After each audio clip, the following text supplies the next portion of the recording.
Și eu ți-am zis, dacă tu mi-arăți că ai oprit o persoană, una singură, nu două, pentru că n-am purtat cască, eu nu mai fac live-uri pe Fplay tu o săptămână. Și acum tu ai zis, da frate, am găsit. Și de fapt le-ai oprit pentru viteză. Bun, Don, eu am întrebat și grade mai mari, mi s-a spus și știu și eu chestia asta, că se opresc oameni pentru lipsă de cască. Acum nu poți să-i spui pe cine să oprească, când să oprească, ei își fac roleplay-ul. Da mă știu ăsta, fâș. Așa a fost și cu numărul la mașină. Aia e. N-ai cum să... Oamenii te văd, au motiv. A, uite, l oprim pe ăsta că n-are cască, n-ai ce să le faci.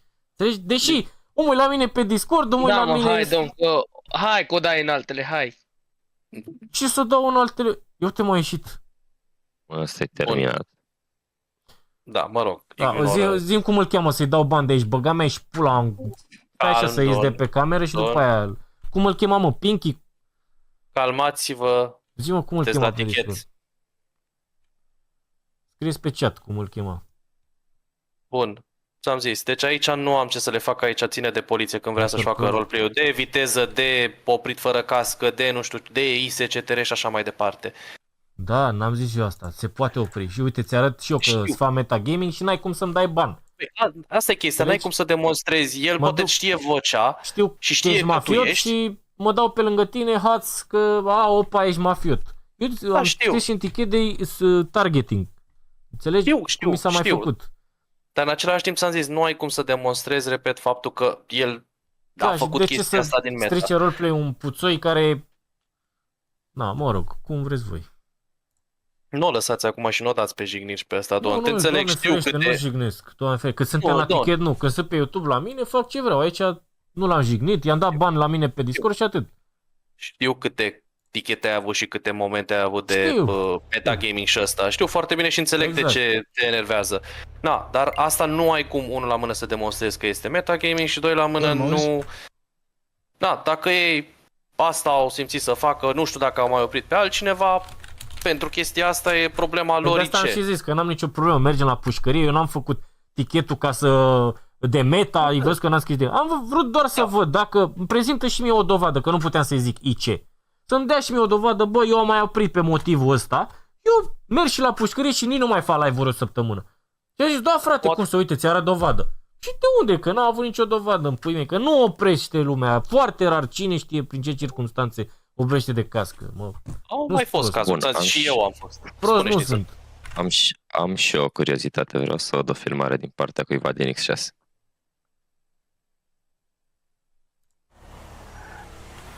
Cine era X6 Șnițel? Vezi că Șnițel e experimentat, știe cum merge cu meta-ul, cum duci mouse-ul cu astea sunt inside-uri. Pinky, erai în X6? Da, eram în X6, stai așa. Mie asta mi se pare meta, pentru că ați făcut accident cu noi, vă duceați în direcția cealaltă, v-ați dus să-ți repara și după aia parcă target direct după brosul lui Don. Și ți se pare că conduceam eu? Filmare. Sau ceva? Nu, de-aia zic, vreau să văd filmare, perspectiva cuiva. Până pregătiți filmarea. Zi lui Șnițel, dacă mai faceți ticul cu hack? Nu știu ce înseamnă asta.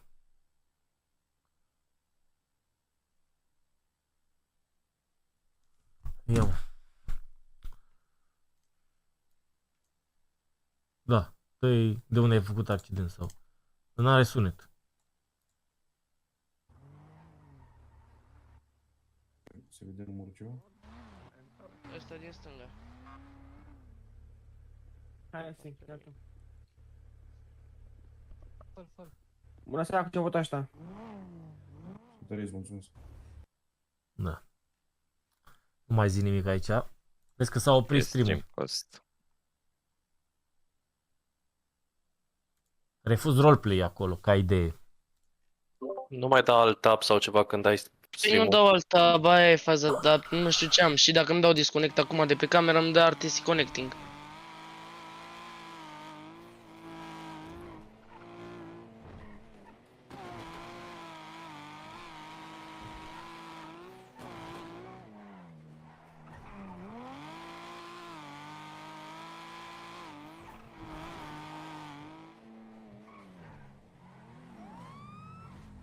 Să trăiți. Salut. Păi și cum a văzut mă el de la 1 kilometru? Că el a prins sirenele Bă, de la mama uite-te. dracu. Asta ziceam. What the Uite-te, fuck? deci... Bă, eu nu știu care e faza aici, că cum a venit după tine. Cere și lui filmare, că ai văzut că eram cu camera tot timpul în partea aia. Și el plecase deja. Cere și lui filmare să vezi și perspectiva lui. Ce tot atâta cu mine? Nu înțeleg. Nu, ți-a cerut filmare și nițel, că ești pe cameră, nu are nimeni nimic cu tine. Da, nu, dar îmi dai mie target așa că vin ai tăi acolo să mă facă metagardian, vai de capul lor. Da, eu i-am Un pus? copil de 12 ani. Păi câți spune-le ani ai, și lor frate? să se potolească. 17, câți? Intram în poliție dacă n-aveam? Deci să mă bată mama dacă eu am văzut că n-am Bă. cască. Eu, dacă am văzut eu. Eu n-am văzut. Bro, Cu cine erai în mașină? Cere și lui Luca filmare, Luca Buricea. Nu, nici nu știu ID-ul. E aici, lângă noi, Nick 6.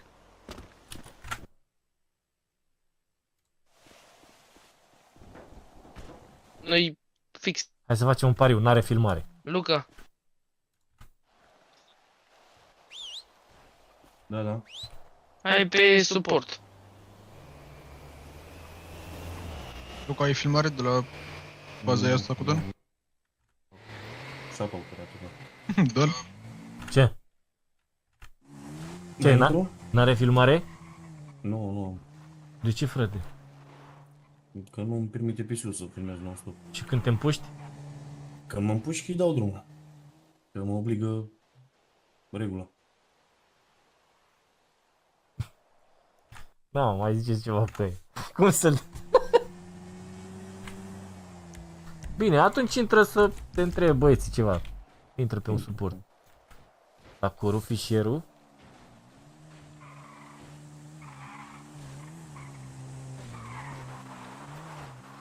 Seara pe Sandy n-are filmat? Nu știu, frate, Hai nu știu. pe suport 4, te rog, Loli. Nu știu, dar... Așa, Loli, ne auzi? Eu nu pot să mă bag, am fost și la Don, sunt și în poliție.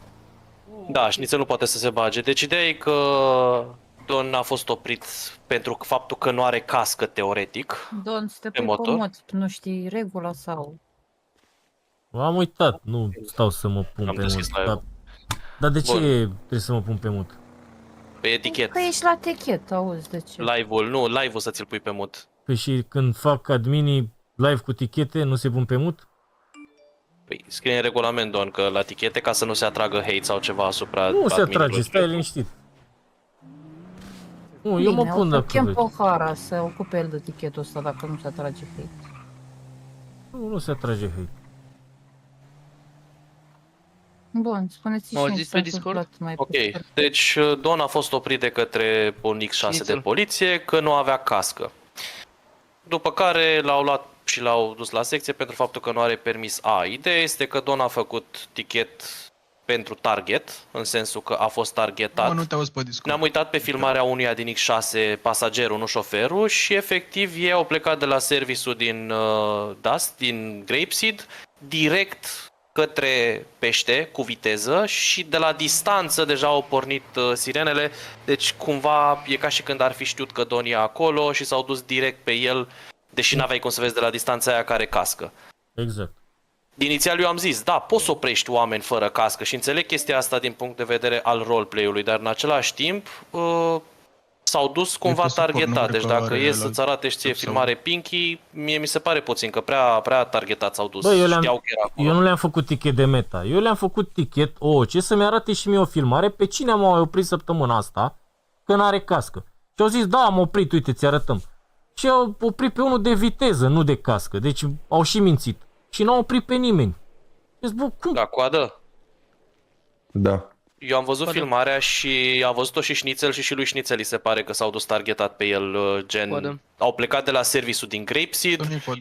cu viteză, cu X6, poate să-ți arate Pinky dacă îl tragem înapoi. Le trageți că S-au dus sunt de direct 5 cu și viteză până la ăsta de pește unde e și de la distanță au început să pornească sirenele, deși n-aveai cum să-l vezi de la distanța aia că n-are cască. Și nu are filmare cel care era la volan. Luca. Cine? Killer Senpai? Nu știu, nu. Better Call Pinky era pasagerul, nu știu cine este celălalt. Stai că îl întreb acum.